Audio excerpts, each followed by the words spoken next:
ਧਰ ਜੀਅਰੇ ਇੱਕ ਟੇਕ ਤੂੰ,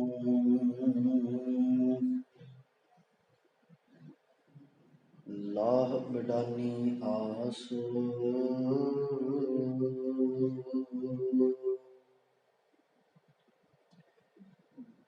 ਨਾਨਕ ਨਾਮ ਧਿਆਈਐ,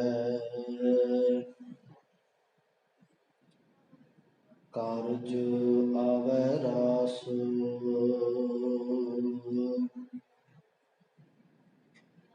ਹਉ ਆਇਆ ਦੂਰੋਂ ਚੱਲ ਕੇ,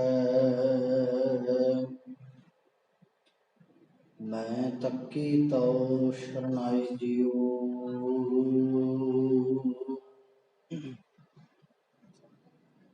ਮੈਂ ਆਸਾ ਰੱਖੀ ਚਿਤ ਮਹਿ, ਮੇਰਾ ਸਭੋ ਦੁਖ ਗਵਾਏ ਜੀਉ। ਸਤਿਨਾਮ। ਧੰਨ ਵਾਹਿਗੁਰੂ ਸਾਹਿਬ ਜੀ।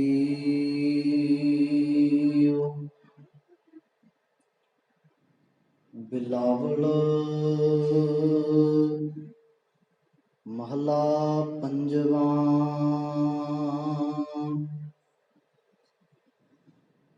ਮਨ ਮਹਿ ਸਿੰਚੋ ਹਰ ਹਰ ਨਾਮ, ਅਣ ਦਿਨ ਕੀਰਤਨ ਹਰ ਗੁਣ ਗਾਨ।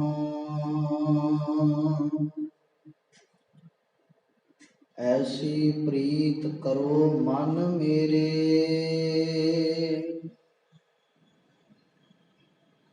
ਆਠ ਪਹਿਰ ਪ੍ਰਭ ਜਾਨੋ ਨੇਰੇ। ਐਸੀ ਪ੍ਰੀਤ ਕਰੋ ਮਨ ਮੇਰੇ, ਆਠ ਪਹਿਰ ਪ੍ਰਭ ਜਾਨੋ ਨੇਰੇ। ਰਹਾਉ ਕਹੋ ਨਾਨਕ ਜਾ ਕੇ ਨਿਰਮਲ ਭਾਗ,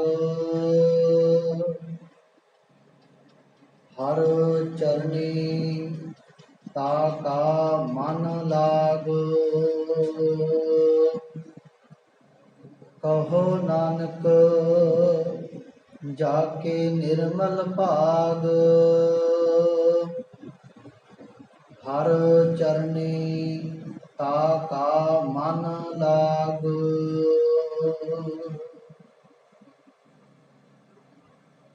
ਸਾਹਿਬੇ ਕਮਾਲ ਵਾਲੀਏ ਕੁਲ ਆਲਮ, ਚਬਰ ਛਤਰ ਤਥਾ ਵਕਤ ਦੇ ਮਾਲਕ, ਸ਼ਬਦ ਗੁਰੂ ਧੰਨ ਧੰਨ ਸ੍ਰੀ ਗੁਰੂ ਗ੍ਰੰਥ ਸਾਹਿਬ ਪਾਤਸ਼ਾਹ ਜੀ ਦੀ ਮੁਬਾਰਕ ਹਜ਼ੂਰੀ ਦੇ ਵਿੱਚ ਜੁੜ ਮਿਲ ਬੈਠੇ ਗੁਰੂ ਪਿਆਰ ਸਤਿਕਾਰ ਦੇ ਵਿੱਚ ਭਿੱਜ ਕੇ ਮਹੀਨਾਵਾਰੀ ਗੁਰਮਤਿ ਸਮਾਗਮ ਦੇ ਵਿੱਚ ਹਾਜ਼ਰੀ ਭਰ ਰਹੇ ਹੋ। ਸੋ ਆਓ, ਚੱਲ ਰਹੀ ਰੋਜ਼ਾਨਾ ਧੰਨ ਸ਼੍ਰੀ ਗੁਰੂ ਗ੍ਰੰਥ ਸਾਹਿਬ ਜੀ ਦੀ ਬਾਣੀ ਦੀ ਵਿਚਾਰ ਦੇ ਵਿੱਚੋਂ ਹੀ ਸ਼ਬਦ ਦੀ ਆਪਾਂ ਵਿਚਾਰ ਕਰਾਂਗੇ। ਵਿਚਾਰ ਆਰੰਭ ਕਰਨ ਤੋਂ ਪਹਿਲਾਂ ਗੁਰੂ ਬਖਸ਼ੀ ਫਤਿਹ ਪ੍ਰਵਾਨ ਕਰਿਓ ਜੀ। ਕੋਈ ਵੀ ਰਸਨਾ ਵਾਂਝੀ ਨਾ ਰਵੇ। ਅਸੀਸ ਬਖਸ਼ੋ, ਫਤਿਹ ਬੁਲਾਓ। ਵਾਹਿਗੁਰੂ ਜੀ ਕਾ ਖਾਲਸਾ, ਵਾਹਿਗੁਰੂ ਜੀ ਕੀ ਫਤਿਹ। ਬਿਲਾਵਲ ਰਾਗ ਦੇ ਵਿੱਚ ਪੰਚਮ ਪਾਤਸ਼ਾਹ ਧੰਨ ਸ਼੍ਰੀ ਗੁਰੂ ਅਰਜਨ ਸਾਹਿਬ ਮਹਾਰਾਜ ਜੀ ਦੇ ਮੁਖਾਰ ਬਿੰਦ ਤੋਂ ਉਚਾਰਨ ਹੋਇਆ ਇਹ ਸ਼ਬਦ ਗੁਰੂ ਗ੍ਰੰਥ ਸਾਹਿਬ ਜੀ ਦੇ ਪਾਵਨ ਅੰਕ 807 ਉੱਪਰ ਸੁਭਾਇਮਾਨ ਹੈ। ਦੋ ਪਦਿਆਂ ਵਾਲਾ ਇਹ ਸ਼ਬਦ ਹੈ। ਰਹਾਉ ਦੀਆਂ ਪੰਕਤੀਆਂ ਨੇ ऐसी प्रीत करो मन मेरे, आठ पहर प्रभ जानो नेरे। कहते हे मेरे मन, मालक परमात्मा दी सिफत सलाह दे विच ऐसा जुड़, ऐसा प्यार कर कि अठे पहर हर वेले, हर समय, हर घड़ी वो मालक परमात्मा तैनू नेड़े वसदा दिस सके। हुण इहो जी प्रीत सतगुरु पातशाह जी ने मन तो करन नूं कहा, क्योंकि तन तो हो सकदा भी तन करके गुरु ग्रंथ साहिब जी की हजूरी दे विच कोई भी किन्ना भी नेड़े होके बैठ सकता, पर ये कोई जरूरी नहीं कि वह मन तो भी नेड़े होवेगा। कई बार जिहड़ा तन करके बहुत नेड़े हुंदा, वो मन करके ही उन्ना ही दूर हो जाता। हुण जो मनुख तन करके गुरु ग्रंथ साहिब पातशाह जी तो भरे दरबार दे विच बिल्कुल पिछे बैठा जां बाहर बैठा, हो सकदा वो तन करके तो दूर है पर मन करके बहुत नेड़े होवे। तन करके कोई दरबार साहब की हदूद दे विच बैठा बिल्कुल नेड़े, पर मन करके दूर है। कोई मनुख ऐसा भी तन करके बैठा घर दे विच है, पर बाहरी स्पीकर की आवाज़ दे नाल बाणी की विचार जां बाणी के पाठ दे विच इन्ना को मगन होया वा, मन करके नेड़े हो जाता। हुण गल सतगुरु पातशाह जी ने मन की ही कीती है। हुण एक सतगुरु ने सौदा कीता, कहंदे वाकई जे तू मन करके गुरु दे नेड़े होना चाहना, मालक परमात्मा जी की सिफत सलाह नूं मन दे विच वसाउणा चाहना, तो एक सौदा कर लै ताकि तेरे मन दे विच वो अकाल पुरख परमात्मा की सिफत सलाह बस सके। सौदा की है?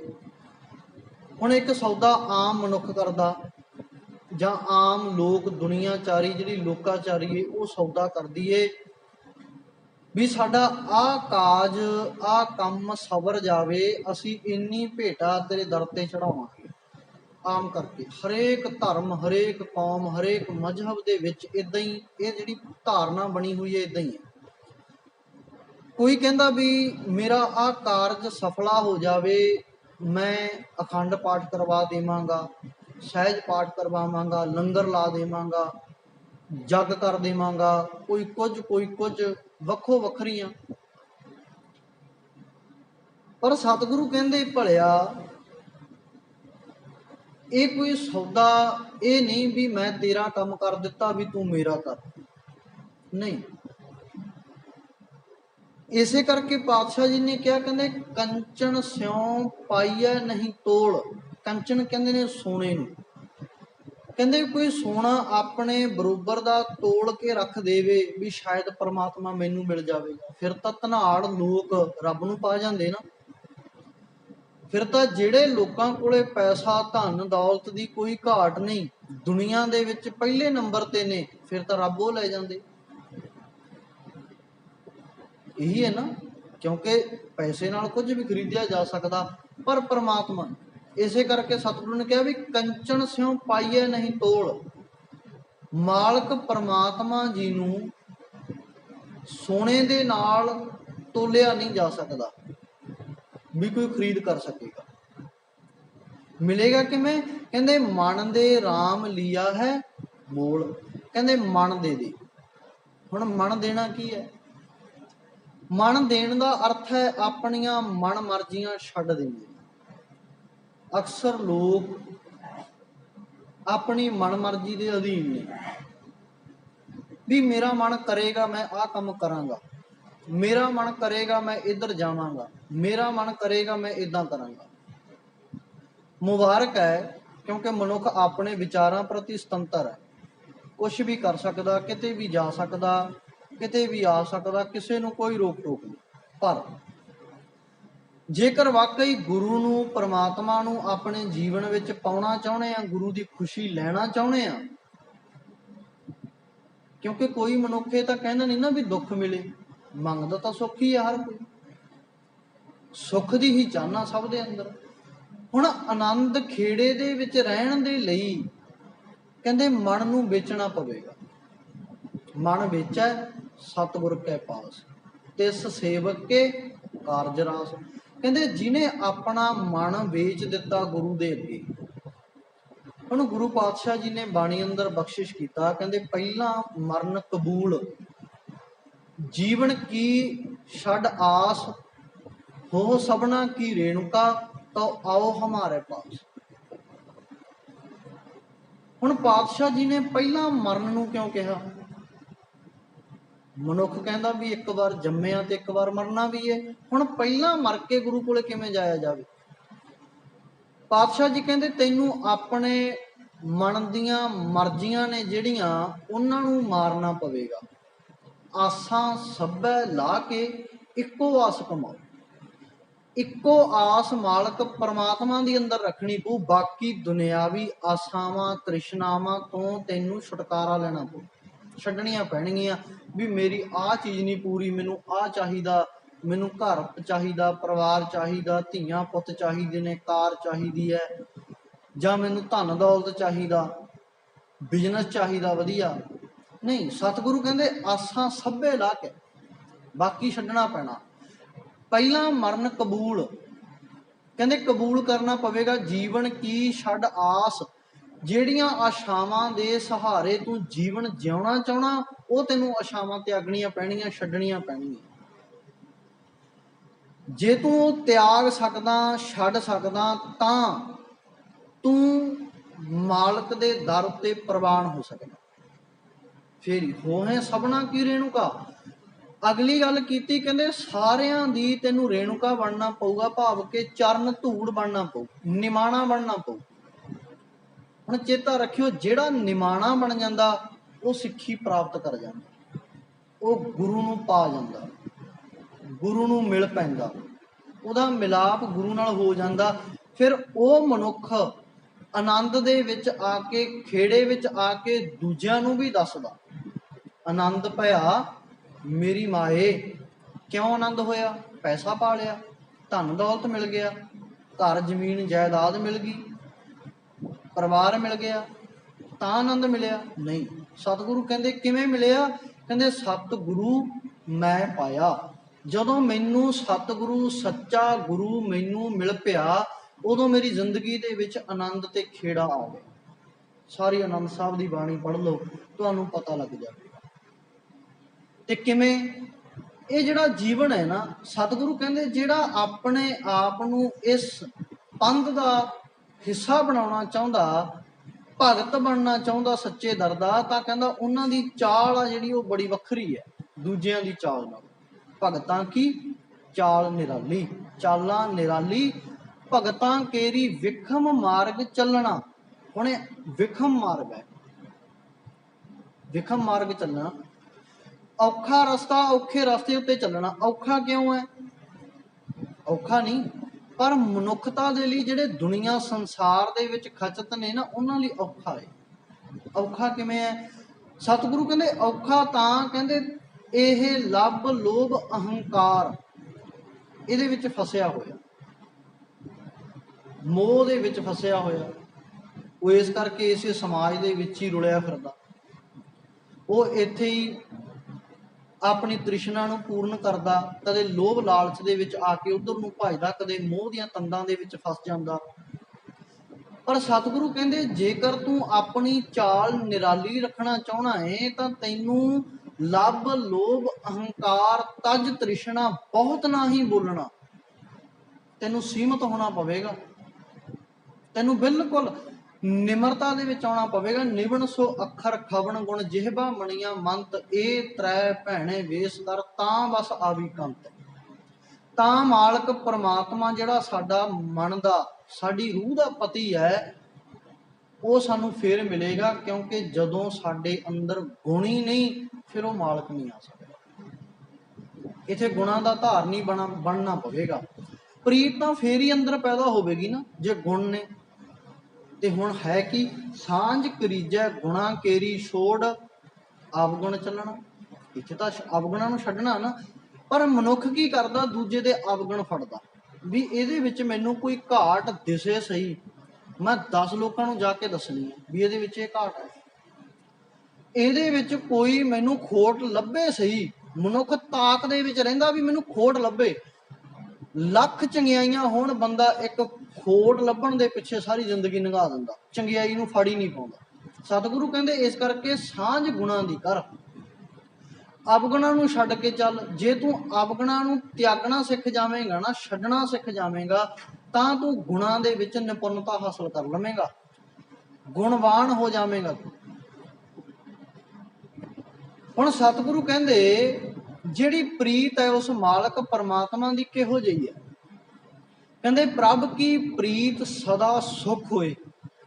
ਪਰਮਾਤਮਾ ਦੀ ਪ੍ਰੀਤੀ ਦੇ ਵਿੱਚ ਲੱਗ ਕੇ, ਪਿਆਰ ਦੇ ਵਿੱਚ ਲੱਗ ਕੇ, ਕਹਿੰਦੇ ਸਦੀਵੀ ਆਨੰਦ ਮਿਲ ਜਾਂਦਾ ਹੈ, ਸੁੱਖ ਮਿਲ ਜਾਂਦਾ ਹੈ, ਜਿਹੜਾ ਕਦੇ ਵੀ ਖਤਮ ਨਹੀਂ ਹੁੰਦਾ। ਜਿਹਨੂੰ ਪਾਤਸ਼ਾਹ ਜੀ ਨੇ ਸਤਨਾਮ ਕਿਹਾ ਹੈ, ਉਹ ਨਾਮ ਜਿਹੜਾ ਸਦੀਵ ਕਾਲ ਸੱਚ ਹੈ। ਆਦ ਸੱਚ, ਜੁਗਾਦ ਸੱਚ, ਹੈ ਭੀ ਸੱਚ, ਨਾਨਕ ਹੋਸੀ ਭੀ ਸੱਚ। ਜਿਹੜਾ ਹੁਣ ਵੀ ਸੱਚ ਹੈ, ਪਹਿਲਾਂ ਵੀ ਸੱਚ ਸੀ, ਜਦੋਂ ਕੁਛ ਨਹੀਂ ਸੀ ਉਦੋਂ ਵੀ ਸੱਚ ਸੀ, ਸਾਡੇ ਤੋਂ ਬਾਅਦ ਵੀ ਸੱਚ ਹੈ, ਕੱਲ ਨੂੰ ਇਹ ਦੁਨੀਆ ਨਹੀਂ ਰਹੇਗੀ ਉਹ ਫਿਰ ਵੀ ਸੱਚ ਹੈ। ਉਹ ਸਦਾ ਸੱਚ ਹੈ। ਉਹ ਕਿਸੇ ਵੀ ਕਾਲ ਦੇ ਵਿੱਚ ਆਉਂਦਾ ਨਹੀਂ। ਭੂਤ ਕਾਲ, ਭਵਿੱਖ ਕਾਲ, ਵਰਤਮਾਨ ਕਾਲ, ਉਹ ਤਿੰਨੇ ਕਾਲਾਂ ਤੋਂ ਵੱਖਰਾ ਹੈ। ਉਹ ਕਿਸੇ ਵੀ ਕਾਲ ਵਿੱਚ ਨਹੀਂ ਆਉਂਦਾ। ਪਾਸਟ, ਫਿਊਚਰ, ਪ੍ਰੈਜੈਂਟ, ਉਹ ਇਹਨਾਂ ਤੋਂ ਵੱਖਰਾ ਹੈ। ਉਹ ਹਮੇਸ਼ਾ ਸੱਚ ਹੈ, ਸਦੀਵ ਹੈ। ਇਸੇ ਕਰਕੇ ਉਸੇ ਸਦੀਵ ਨੂੰ ਪਾਤਸ਼ਾਹ ਜੀ ਨੇ ਅਕਾਲ ਮੂਰਤ ਲਿਖਿਆ। ਕਾਲ ਤੋਂ ਰਹਿਤ ਹਸਤੀ। ਉਹ ਮਾਲਕ ਪਰਮਾਤਮਾ ਦੀ ਜਿਹੜੀ ਹੋਂਦ ਹੈ, ਨਾਮਣਾ ਹੈ, ਉਹ ਕਿਸੇ ਕਾਲ ਦੇ ਵਸ ਵਿੱਚ ਨਹੀਂ। ਭਾਵ ਕਿ ਉਹ ਨਾ ਜੰਮਣ ਦੇ ਵਿੱਚ ਹੈ, ਨਾ ਮਰਨ ਦੇ ਵਿੱਚ ਹੈ। ਅਜੂਨੀ, ਜਨਮਾਂ ਤੋਂ ਰਹਿਤ ਹੈ, ਜੂਨਾਂ ਤੋਂ ਰਹਿਤ ਹੈ। ਉਹ ਕਿਸੇ ਦੇ ਵਿੱਚੋਂ ਪੈਦਾ ਨਹੀਂ ਹੋਇਆ, ਕਿਸੇ ਦੇ ਸਹਾਰੇ ਨਾਲ ਜੰਮਿਆ ਨਹੀਂ। ਜੇਕਰ ਬਾਕੀ ਦੁਨੀਆ ਮਨੁੱਖਤਾ ਦੀ ਇਹ ਚਾਰੇ ਖਾਣੀਆਂ ਦੀ ਗੱਲ ਚੱਲਦੀ ਹੈ, ਤਾਂ ਉੱਥੇ ਕਿਸੇ ਦੇ ਦੁਆਰਾ ਜੰਮਣਾ ਤੇ ਫਿਰ ਉਹਦੇ ਕਾਲ ਦੇ ਵਸ ਪੈ ਕੇ ਬਚਪਨ, ਜਵਾਨੀ, ਬੁਢੇਪਾ, ਇਹਨਾਂ ਵਿੱਚੋਂ ਲੰਘਣਾ ਹੀ ਪੈਣਾ, ਮੌਤ ਵੀ ਆਉਣੀ। ਪਰ ਜਿਹੜਾ ਪਰਮਾਤਮਾ ਉਹ ਸਵੈ ਭੰਗ, ਸਵੈ ਭੂ, ਆਪਣੇ ਆਪ ਤੋਂ ਪ੍ਰਕਾਸ਼ ਹੋਇਆ, ਆਪਣੇ ਆਪ ਤੋਂ, ਉਹ ਮਾਲਕ ਹੈ। ਤੇ ਕਹਿੰਦੇ ਐਸੇ ਮਾਲਕ ਦੀ ਪ੍ਰੀਤ, ਪ੍ਰੇਮ, ਪਿਆਰ ਦੇ ਦੁਆਰਾ ਸਦਾ ਕਹਿੰਦੇ ਜ਼ਿੰਦਗੀ ਦੇ ਵਿੱਚ ਸੁੱਖ ਆ ਜਾਂਦਾ ਹੈ। ਪ੍ਰਭ ਕੀ ਪ੍ਰੀਤ ਦੁੱਖ ਲੱਗੇ ਨਾ ਕੋਏ। ਪਰਮਾਤਮਾ ਦੇ ਪਿਆਰ ਦੇ ਵਿੱਚ ਪੈ ਕੇ ਕੋਈ ਵੀ ਦੁੱਖ ਤੁਹਾਨੂੰ ਸਤਾ ਨਹੀਂ ਸਕਦਾ। ਆਮ ਦੁੱਖ ਸਤਾਉਂਦੇ ਨੇ, ਬੰਦਾ ਪਰੇਸ਼ਾਨੀ ਵਿੱਚ ਆ ਜਾਂਦਾ ਵੀ ਦੁੱਖ ਆ ਗਿਆ, ਹਾਏ ਕੀ ਬਣੂ, ਕਿਵੇਂ ਬਣੂ। ਕਹਿੰਦੇ ਜਦੋਂ ਮਾਲਕ ਪਰਮਾਤਮਾ ਤੇ ਤੇਰਾ ਭਰੋਸਾ ਬਣ ਗਿਆ ਨਾ, ਪਿਆਰ ਬਣ ਗਿਆ, ਫਿਰ ਉਹ ਦੁੱਖ ਤੈਨੂੰ ਸਤਾ ਨਹੀਂ ਸਕਦਾ। ਫਿਰ ਉਹਦਾ ਦੁੱਖ ਵੀ ਤੈਨੂੰ ਸੁੱਖ ਹੀ ਲੱਗੇਗਾ। ਫਿਰ ਤਾਂ ਉੱਥੇ ਤੂੰ ਇਹ ਆਪ ਕਹੇਗਾ, ਕੇਤਿਆਂ ਦੂਖ ਭੂਖ ਸਦ ਮਾਰ, ਏ ਭੇ ਦਾਤ ਤੇਰੀ ਦਾਤਾਰ। ਹੇ ਦਾਤਾਰ ਪਾਤਸ਼ਾਹ ਜੀ, ਜੇ ਮੇਰੇ ਤੇ ਦੁੱਖ ਆਇਆ, ਇਹ ਵੀ ਤੇਰੀ ਦਾਤ ਹੈ।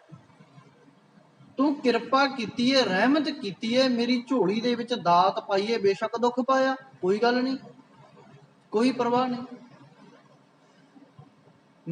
ਮੇਰੇ ਉੱਤੇ ਤੂੰ ਰਹਿਮਤ ਕੀਤੀ ਹੈ, ਮੇਰੇ ਕਰਮਾਂ ਦੇ ਉੱਤੇ ਤੂੰ ਤਰਸ ਕੀਤਾ ਪਾਤਸ਼ਾਹ, ਮੈਨੂੰ ਤੂੰ ਦੁੱਖ ਦਿੱਤਾ ਹੈ, ਪਰ ਮੈਂ ਕੀ ਜਾਣਦਾ, ਇਹ ਤੇਰੀ ਬਹੁਤ ਸੁਚੱਜੀ ਦਾਤ ਹੈ ਮੇਰੇ ਲਈ, ਜੋ ਮੇਰੀ ਝੋਲੀ ਵਿੱਚ ਪਾ ਰਿਹਾ। ਪ੍ਰਭ ਕੀ ਪ੍ਰੀਤ ਹਉਮੈ ਮਲ ਖੋਏ। ਹੁਣ ਪਰਮਾਤਮਾ ਦਾ ਜਿਹੜਾ ਪਿਆਰ ਹੈ, ਪ੍ਰੀਤੀ ਹੈ, ਕਿਉਂਕਿ ਗੁਰੂ ਪਾਤਸ਼ਾਹ ਜੀ ਨੇ ਕਿਹਾ ਐਸੀ ਪ੍ਰੀਤ ਕਰੋ ਮਨ ਮੇਰੇ। ਕੈਸੀ ਪ੍ਰੀਤ? ਪਰਮਾਤਮਾ ਦੇ ਨਾਲ ਪ੍ਰੀਤ ਕਰਨ ਦਾ ਲਾਭ ਕੀ ਹੈ? ਉਹ ਲਾਭ ਇਹ ਹੈ, ਕਹਿੰਦੇ ਤੇਰੀ ਜ਼ਿੰਦਗੀ ਦੇ ਵਿੱਚੋਂ ਹਉਮੈ ਦੀ ਮੈਲ ਜਿਹੜੀ ਆ ਉਹ ਖਤਮ ਹੋ ਜਾਵੇਗੀ, ਨਾਸ਼ ਹੋ ਜਾਵੇਗੀ, ਤੈਨੂੰ ਹੰਕਾਰ ਨਹੀਂ ਆਵੇਗਾ। ਤੂੰ ਜਿੰਨਾ ਮਰਜ਼ੀ ਉੱਚਾ ਹੋ ਜਾਵੇਂ, ਜਿੰਨਾ ਮਰਜ਼ੀ ਵੱਡਾ ਬਣ ਜਾਵੇਂ, ਫਿਰ ਤੂੰ ਆਪਣੇ ਆਪ ਨੂੰ ਨੀਵਾਂ ਜਾਣੇਗਾ। ਫਿਰ ਤੂੰ ਸਤਿਗੁਰੂ ਦੇ ਬਚਨ ਉੱਤੇ ਅਮਲ ਕਰੇਗਾ। ਨਿਵੇ ਸੋ ਗੌਰਾ ਹੋਏ। ਜਿਹੜਾ ਨਿਵ ਗਿਆ ਸਤਿਗੁਰੂ ਦੀ ਨਜ਼ਰ ਦੇ ਵਿੱਚ ਉਹੀ ਵੱਡਾ। ਗੌਰਾ ਦਾ ਅਰਥ ਹੈ ਵੱਡਾ, ਨਿਵਣਾ, ਨਿਵ ਕੇ। ਪ੍ਰਭ ਕੀ ਪ੍ਰੀਤ ਸਦ ਨਿਰਮਲ ਹੋਏ। ਪਰਮਾਤਮਾ ਦੀ ਪ੍ਰੀਤ ਦੇ ਵਿੱਚ ਲੱਗ ਕੇ ਸਦਾ ਪਵਿੱਤਰ ਹੋ ਜਾਈਦਾ ਹੈ।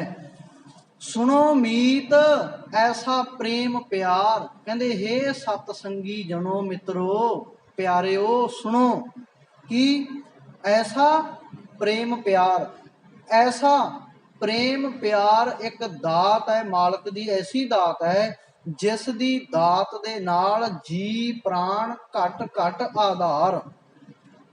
ਕਹਿੰਦੇ ਹਰੇਕ ਜੀਵ ਦੀ ਜਿਹੜੀ ਜਿੰਦ ਹੈ ਉਹ ਮਾਲਕ ਦੇ ਵੱਸ ਹੈ, ਤੇ ਜਿਹੜੀ ਮਾਲਕ ਦੇ ਵੱਸ ਹੈ ਉੱਥੇ ਫਿਰ ਕੀ ਅਸੀਂ ਸਮਝਾਂਗੇ ਵੀ ਸਾਡੇ ਪ੍ਰਾਣਾਂ ਦਾ ਆਸਰਾ ਇੱਕੋ ਮਾਲਕ ਹੈ, ਹੋਰ ਦੂਜਾ ਕੋਈ ਵੀ ਉਹਦਾ ਆਸਰਾ ਨਹੀਂ।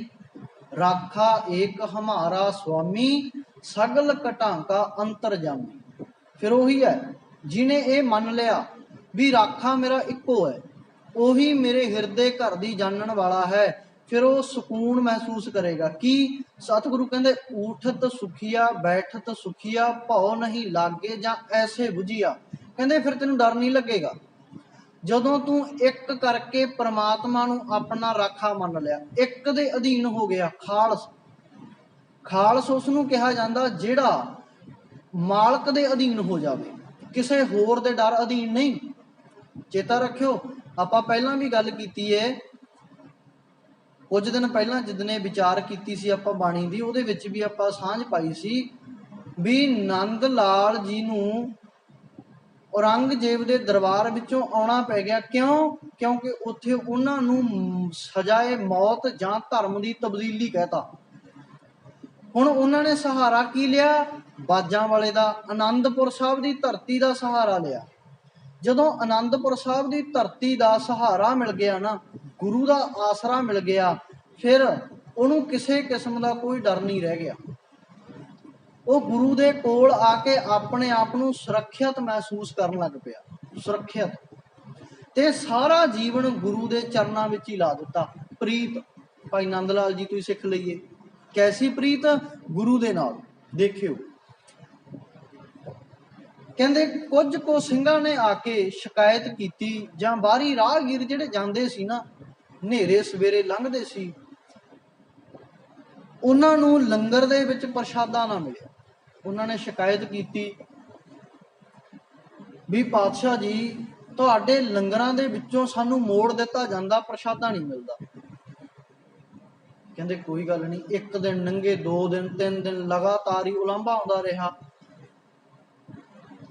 ਆਖਰ ਇੱਕ ਦਿਨ ਗੁਰੂ ਸਾਹਿਬ ਪਾਤਸ਼ਾਹ ਜੀ ਨੇ, ਧੰਨ ਗੁਰੂ ਗੋਬਿੰਦ ਸਿੰਘ ਮਹਾਰਾਜ ਜੀ ਨੇ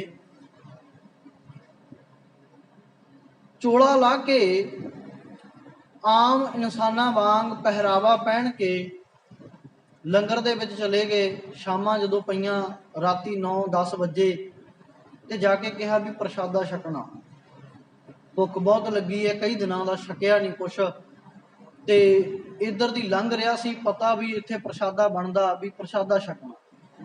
ਜਵਾਬ ਦੇ ਦਿੱਤਾ, ਕਹਿੰਦੇ ਜੀ ਪ੍ਰਸ਼ਾਦਾ ਤਾਂ ਖਤਮ ਹੋ ਗਿਆ, ਹੁਣ ਹੈ ਨਹੀਂ, ਨਾ ਦਾਲ ਹੈ, ਨਾ ਪ੍ਰਸ਼ਾਦਾ, ਨਾ ਕੋਈ ਹੋਰ ਰਸ ਦਾ ਵੀ ਜਿਹੜਾ ਤੁਹਾਨੂੰ ਦੇ ਦਈਏ ਅਸੀਂ ਖਾਣ ਨੂੰ। ਵੀ ਨਹੀਂ, ਪ੍ਰਸ਼ਾਦਾ ਖਤਮ ਹੋ ਗਿਆ। ਕੁਝ ਸਮਾਂ ਬੈਠੇ ਤੇ ਫੇਰ ਦੁਬਾਰਾ ਆਵਾਜ਼ ਮਾਰ ਦਿੱਤੀ ਵੀ ਪ੍ਰਸ਼ਾਦਾ ਛਕਣਾ, ਭੁੱਖ ਲੱਗੀ ਹੈ। ਇੰਨੇ ਨੂੰ ਭਾਈ ਨੰਦ ਲਾਲ ਸਿੰਘ ਜੀ ਅੰਦਰ ਸੀਗੇ ਲੰਗਰ ਹਾਲ ਦੇ ਵਿੱਚ, ਤੇ ਉਹ ਬਾਹਰ ਆਏ। ਉਹਨੇ ਵੇਖਿਆ ਵੀ ਕੋਈ ਜਗਿਆਸੂ ਹੈ, ਵੀ ਪ੍ਰਸ਼ਾਦਾ ਛਕਣਾ ਹੋਣਾ। ਪੁੱਛਿਆ ਵੀ ਦੱਸੋ ਜੀ, ਕਹਿੰਦੇ ਪ੍ਰਸ਼ਾਦਾ ਛਕਣਾ, ਭੁੱਖ ਬਹੁਤ ਲੱਗੀ।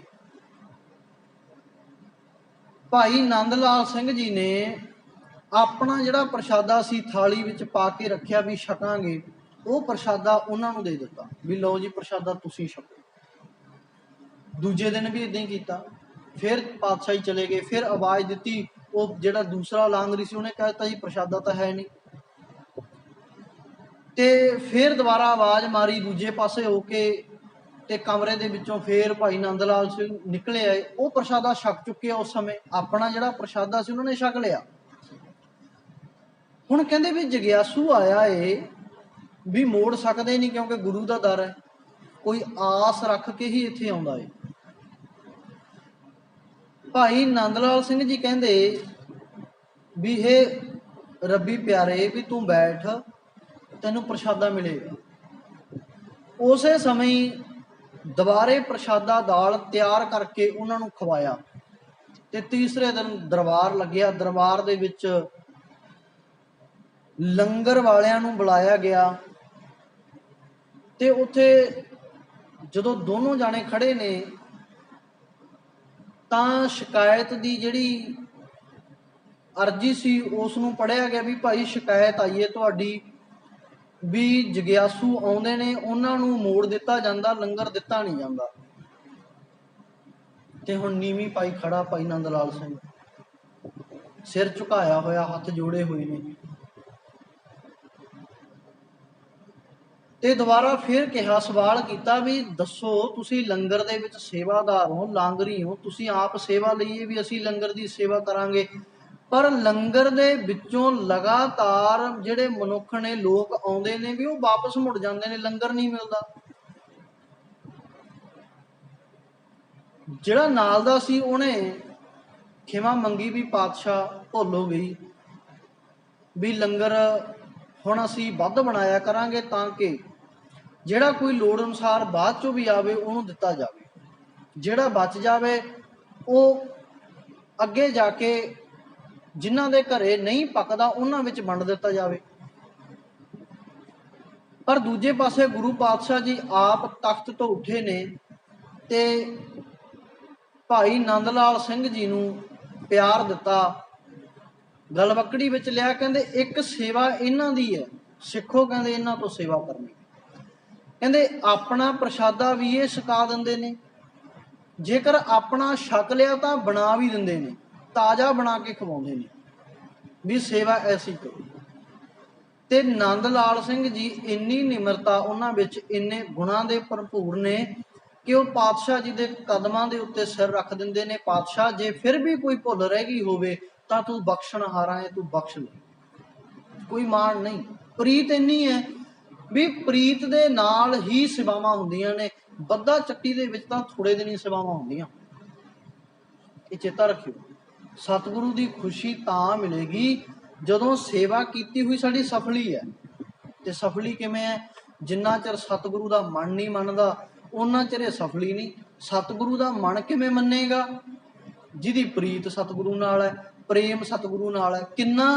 ਕਹਿੰਦੇ ਇੰਨਾ ਕੋ ਪ੍ਰੇਮ ਕਿ ਮੈਂ ਪ੍ਰਾਣਾਂ ਦਾ ਆਸਰਾ ਹੀ ਗੁਰੂ ਨੂੰ ਮੰਨ ਲਿਆ। ਪ੍ਰਭ ਕੀ ਪ੍ਰੀਤ ਭੈ ਸਗਲ ਨਿਧਾਨ, ਸਾਰੇ ਖਜ਼ਾਨੇ ਹੀ ਪ੍ਰਮਾਤਮਾ ਦੀ ਪ੍ਰੀਤ ਦੇ ਵਿੱਚ, ਸਭ ਨਿਧਾਨ 10 ਅਸ਼ਟ ਸਿਧਾਨ, ਠਾਕੁਰ ਕਰ ਤਲ ਧਰਿਆ। ਮਾਲਕ ਪਰਮਾਤਮਾ ਨੇ ਸਾਰੇ ਖਜ਼ਾਨੇ ਆਪਣੀ ਤਲੀ ਉੱਤੇ ਰੱਖੇ ਹੋਏ ਨੇ, ਕੋਈ ਲੈਣ ਵਾਲਾ ਚਾਹੀਦਾ, ਮਨਾ ਥੋੜੀ ਹੈ। ਛੇਵੇਂ ਪਾਤਸ਼ਾਹ ਜੀ ਦੇ ਸਮੇਂ ਇੱਕ ਘਾਹੀ ਸਿੱਖ ਦਾ ਜ਼ਿਕਰ ਆਉਂਦਾ ਹੈ ਇਤਿਹਾਸ ਵਿੱਚ। ਜਹਾਂਗੀਰ ਦਾ ਤੰਬੂ ਲੱਗਿਆ ਹੋਇਆ, ਇੱਕ ਪਾਸੇ ਧੰਨ ਗੁਰੂ ਹਰਗੋਬਿੰਦ ਪਾਤਸ਼ਾਹ ਜੀ ਦਾ ਤੰਬੂ ਲੱਗਿਆ ਹੋਇਆ ਤੇ ਨਗਰ ਦੇ ਬਾਹਰ ਬੈਠੇ ਨੇ ਖੇਤਾਂ ਦੇ ਵਿੱਚ। ਰਾਤ ਪੈ ਚੁੱਕੀ ਏ, ਹਨੇਰਾ, ਸ਼ਾਮਾਂ ਜਿਹੜੀਆਂ ਪੈ ਰਹੀਆਂ ਨੇ, ਸੂਰਜ ਦੀ ਟਿੱਕੀ ਡੁੱਬਦੀ ਜਾ ਰਹੀ ਏ। ਹੋਇਆ ਕਿ ਆਸੇ-ਪਾਸੇ ਇਲਾਕੇ ਵਿੱਚ ਗੱਲ ਫੈਲ ਗਈ ਵੀ ਧੰਨ ਗੁਰੂ ਹਰਗੋਬਿੰਦ ਪਾਤਸ਼ਾਹ ਜੀ ਆਏ ਹੋਏ ਨੇ। ਹੁਣ ਇੱਕ ਸਿੱਖ ਐਸਾ ਜਗਿਆਸੂ, ਇੰਨਾ ਪਿਆਰ ਕਰਨ ਵਾਲਾ, ਇੰਨੀ ਪ੍ਰੀਤ ਕਰਨ ਵਾਲਾ ਕਿ ਉਹਨੇ ਘਰੋਂ ਦਵਾ ਦਵ ਆਪਣੀ ਪੱਲੀ ਚੁੱਕੀ ਏ ਤੇ ਦਾਤੀ ਚੁੱਕੀ ਏ, ਜਾ ਕੇ ਵੱਟਾਂ ਤੋਂ ਘਾਹ ਖੋਦਣਾ ਸ਼ੁਰੂ ਕਰ ਦਿੱਤਾ ਵੀ ਬੜਾ ਲੰਮਾ ਸਫ਼ਰ ਤੈਅ ਕੀਤਾ, ਮੇਰੇ ਕੋਲੇ ਹੋਰ ਤਾਂ ਕੁਝ ਨਹੀਂ ਹੈ, ਪਰ ਜਿਹੜਾ ਕੁਝ ਮੈਂ ਕਰ ਸਕਦਾ, ਲੋਕਾਂ ਦੇ ਖੇਤਾਂ ਦੇ ਵਿੱਚੋਂ ਵੱਟਾਂ ਦੇ ਉੱਤੋਂ ਬੜਾ ਮੁਲਾਇਮ ਘਾਹ, ਕੱਚਾ ਘਾਹ ਕੱਟ ਕੇ ਲੈ ਕੇ ਆਉਂਦਾ, ਪੰਡ ਬੰਨ ਕੇ ਪਹੁੰਚ ਜਾਂਦਾ। ਹੁਣ ਬਾਹਰ ਤੰਬੂ ਦੇ 2 ਸਿਪਾਹੀ ਖੜੇ ਨੇ, ਉਹਨਾਂ ਨੂੰ ਪੁੱਛਦਾ ਵੀ ਬਾਦਸ਼ਾਹ ਦਾ ਦਰਬਾਰ ਇਹੀ ਹੈ? ਉਹ ਕਹਿੰਦੇ ਵੀ ਹਾਂ ਇਹੀ ਹੈ। ਚਲੋ ਅੰਦਰ ਲੰਘ ਜਾਂਦਾ, ਸਾਹਮਣੇ ਦੇਖਦਾ ਪਲੰਘ ਲੱਗਿਆ ਹੋਇਆ ਤੇ ਪਲੰਘ ਦੇ ਉੱਤੇ ਇੱਕ ਸ਼ਹਿਨशाह ਬਾਦਸ਼ਾਹ ਬੈਠਾ ਏ ਤੇ ਹੁਣ ਉਹ ਆਪਣੀ ਪੰਡ ਉਤਾਰ ਕੇ ਧਰਦਾ, ਆਪਣੀ ਜੇਬ ਦੇ ਵਿੱਚੋਂ ਇੱਕ ਟਕਾ ਕੱਢ ਲੈਂਦਾ, ਇੱਕ ਟਕਾ ਕੱਢਦਾ ਤੇ ਅੱਗੇ ਕਦਮ ਵਧਾਉਂਦਾ, ਆਪਣੇ ਪਰਨੇ ਨਾਲ ਹੱਥਾਂ ਨੂੰ ਝਾੜਦਾ ਹੋਇਆ, ਮੂੰਹ ਨੂੰ ਝਾੜਦਾ ਹੋਇਆ ਤੇ ਜਾ ਕੇ ਕਦਮਾਂ ਦੇ ਵਿੱਚ ਟਕਾ ਰੱਖ ਕੇ ਨਮਸਕਾਰ ਕਰ ਦਿੰਦਾ, ਹੱਥ ਜੋੜ ਕੇ ਇੱਕੋ ਗੱਲ ਕਹਿੰਦਾ, ਪਾਤਸ਼ਾਹ ਮੈਨੂੰ ਜੰਮਣ ਤੇ ਮਰਨ ਦੇ ਵਿੱਚੋਂ ਮੁਕਤ ਕਰ ਦੇ। ਇੱਕੋ ਦਾਤ ਮੰਗਦਾ ਵੀ ਮੈਨੂੰ ਜੰਮਣ ਤੇ ਮਰਨ ਵਿੱਚੋਂ ਮੁਕਤ ਕਰ ਦੇ, ਮੈਨੂੰ ਸਿਰਫ ਤੇਰੇ ਚਰਨਾਂ ਦੀ ਪ੍ਰੀਤ ਚਾਹੀਦੀ ਹੈ, ਮੈਨੂੰ ਹੋਰ ਕੁਝ ਨਹੀਂ ਚਾਹੀਦਾ, ਮੈਨੂੰ ਇਹ ਮਨੁੱਖਾ ਜਨਮ ਬਾਰ-ਬਾਰ ਨਹੀਂ ਚਾਹੀਦਾ, ਮੈਨੂੰ ਮੁਕਤ ਕਰ ਲੈ, ਆਪਣੇ ਵਿੱਚ ਭੇਦ ਕਰ ਲੈ। ਉਹ ਬਾਦਸ਼ਾਹ ਖੜਾ ਹੁੰਦਾ, ਖੜਾ ਹੋ ਕੇ ਕਹਿੰਦਾ ਵੀ ਭਾਈ ਤੂੰ ਹੈ ਕੌਣ, ਪਹਿਲਾਂ ਤਾਂ ਇਹ ਦੱਸ। ਉਹ ਕਹਿੰਦਾ ਵੀ ਮੈਂ ਇੱਕ ਘਾਹੀ ਸਿੱਖ ਹਾਂ, ਮੈਂ ਵੱਡੇ ਵੱਡੇ ਜੰਗੀਰਦਾਰਾਂ ਦੇ ਨੌਕਰੀ ਕਰਦਾ, ਵੀ ਮੈਂ ਘਾਹ ਖੋਦ ਕੇ ਉਹਨਾਂ ਦੇ ਪਸ਼ੂਆਂ ਨੂੰ ਪਾਉਣਾ। ਕਹਿੰਦੇ ਅੱਛਾ, ਕਹਿੰਦੇ ਇਸੇ ਕਰਕੇ ਮੈਂ ਘਾਹ ਦੀ ਪੰਡ ਲੈ ਕੇ ਆਇਆ ਪਾਤਸ਼ਾਹ, ਤਾਂ ਕਿ ਤੇਰੇ ਜਿਹੜੇ ਘੋੜੇ ਨੇ ਉਹਨਾਂ ਨੂੰ ਇਹ ਘਾਹ ਮੈਂ ਪਾ ਸਕਾਂ, ਤੈਨੂੰ ਦੇਣ ਲਈ ਮੇਰੇ ਕੋਲ ਸਿਰਫ ਟਕਾ ਸੀ, ਇਸ ਕਰਕੇ ਰੱਖ ਦਿੱਤਾ। ਕਹਿੰਦੇ ਏਦਾਂ ਕਰ ਵੀ ਤੂੰ ਘਾਹ ਦੀ ਪੰਡ ਤੇ ਟਕਾ ਜਿਹੜਾ ਰੱਖਿਆ ਏ, ਤੂੰ ਸ਼ਾਇਦ ਇੱਕ ਭੁਲੇਖੇ ਵਿੱਚ ਹੈ, ਤੂੰ ਇੱਕ ਸਿੱਖ ਜਾਪਦਾ ਮੈਨੂੰ। ਕਹਿੰਦੇ ਵੀ ਹਾਂ। ਉਹ ਕਹਿੰਦੇ ਵੀ ਫਿਰ ਤੂੰ ਗਲਤ ਆ ਗਿਆ, ਇਹ ਤੰਬੂ ਗੁਰੂ ਦਾ ਨਹੀਂ, ਇਹ ਤੰਬੂ ਮੇਰਾ ਹੈ, ਮੈਂ ਜਹਾਂਗੀਰ ਹਾਂ, ਬਾਦਸ਼ਾਹ ਦਿੱਲੀ ਦਰਬਾਰ ਦਾ। ਉਹ ਬੜਾ ਹੈਰਾਨ ਹੋਇਆ ਘਾਹੀ ਸਿੱਖ, ਉਹਨੇ ਆਪਣਾ ਟਕਾ ਚੁੱਕ ਲਿਆ। ਉਹਨੇ ਨਾਲੇ ਵੀ ਦੱਸ ਦਿੱਤਾ ਜਹਾਂਗੀਰ ਨੇ ਵੀ ਨਾਲ ਵਾਲਾ ਜਿਹੜਾ ਤੰਬੂ ਲੱਗਿਆ ਹੋਇਆ ਨਾ, ਵੀ ਜਿਸ ਨੂੰ ਤੂੰ ਮਿਲਣਾ ਆ ਉਹ ਗੁਰੂ ਉੱਥੇ ਹੈ, ਲੋਕ ਪਰਲੋਕ ਤੇਰਾ ਉਹ ਕੱਟ ਸਕਦਾ, ਉਹ ਸਵਾਰ ਸਕਦਾ, ਤੇਰੇ ਜਨਮਾਂ ਮਰਨਾਂ ਤੋਂ ਮੁਕਤੀ ਉਹ ਦੇ ਸਕਦਾ। ਹੁਣ ਹੈਰਾਨਗੀ ਹੋਈ, ਜਹਾਂਗੀਰ ਦੇ ਮੱਥੇ ਤੇ ਤਰੇਲੀਆਂ ਆ ਗਈਆਂ ਜਦੋਂ ਉਹਨੇ ਇੱਕ ਕਦਮਾਂ ਦੇ ਵਿੱਚ ਧਰਿਆ ਹੋਇਆ ਟਕਾ ਵੀ ਵਾਪਸ ਚੁੱਕ ਲਿਆ। ਦੇਖੋ ਸਿੱਖ ਦੀ ਪ੍ਰੀਤ ਗੁਰੂ ਨਾਲ ਕਿੰਨੀ ਹੈ, ਵੀ ਇੱਕ ਅਖੌਤੀ ਜਿਹੜਾ ਬਾਦਸ਼ਾਹ ਦੁਨੀਆ ਦੇ ਉੱਤੇ ਰਾਜ ਕਰਨ ਵਾਲਾ, ਉਸ ਦੇ ਕਦਮਾਂ ਦੇ ਵਿੱਚੋਂ ਟਕਾ ਚੁੱਕ ਲਿਆ।